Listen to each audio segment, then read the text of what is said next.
Mon nom est Salomon, fils de David, roi d'Israël. Mon histoire commence dans une période d'incertitude. Mon père, le grand roi David, vieillissait, et son trône attirait déjà les ambitions. Mon demi-frère Adonijah tenta de s'emparer du pouvoir, mais grâce à l'intervention du prophète Nathan et de ma mère, Bathsheba, mon père monnit roi avant sa mort. Je n'étais qu'un jeune homme lorsque je montais sur le trône. Je savais que la tâche qui m'attendait était immense. Une nuit, alors que je dormais à Gabaon, le Seigneur m'apparut en songe et me dit, « Demande ce que tu veux que je te donne. » Je n'ai pas demandé la richesse ni la victoire sur mes ennemis. J'ai supplié Dieu de me donner la sagesse pour gouverner son peuple avec justice. Dieu fut touché par ma requête. Il me donna non seulement une sagesse sans égale, mais aussi la richesse et l'honneur. Bientôt, ma sagesse se fit connaître à travers tout Israël.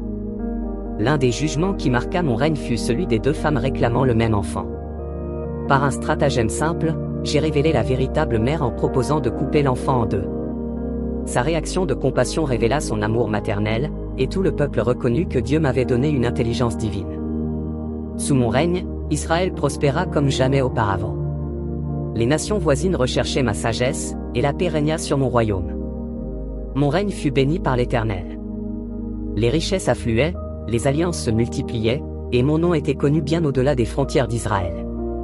Parmi les visiteurs qui vinrent entendre ma sagesse, la reine de Saba se démarqua. Elle avait entendu parler de moi et voulait voir par elle-même si les rumeurs disaient vrai. Lorsqu'elle vit l'organisation de mon palais, la grandeur de mon royaume et la justice de mes décisions, elle reconnut que ma sagesse venait bien de Dieu.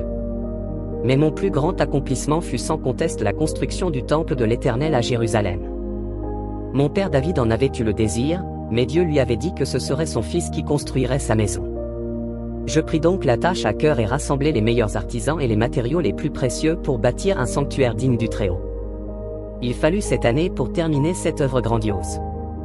Lorsque le temple fut achevé, j'organisai une grande cérémonie de consécration. L'Arche de l'Alliance fut placée dans le lieu très saint, et j'élevai une prière solennelle à Dieu, demandant sa présence parmi son peuple. En réponse, une nuée de gloire remplit le temple, signe que l'Éternel avait accepté mon offrande. Mais avec la grandeur vinrent aussi les tentations.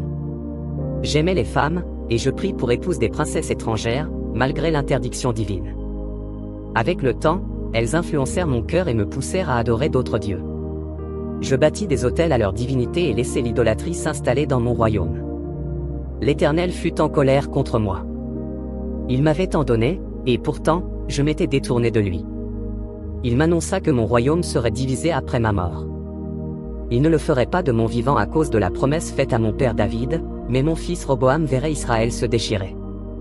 À la fin de ma vie, je compris l'amertume de mes choix. Toute la richesse et la sagesse du monde ne valent rien si l'on s'éloigne de Dieu. C'est dans cette réflexion que j'écrivis l'Ecclésiaste, méditant sur la vanité de toute chose sans la crainte de l'Éternel. Je mourus après 40 ans de règne, laissant un héritage glorieux mais aussi entaché par mes erreurs. Et comme Dieu l'avait annoncé, mon fils Roboam perdit la moitié du royaume à cause de ma désobéissance.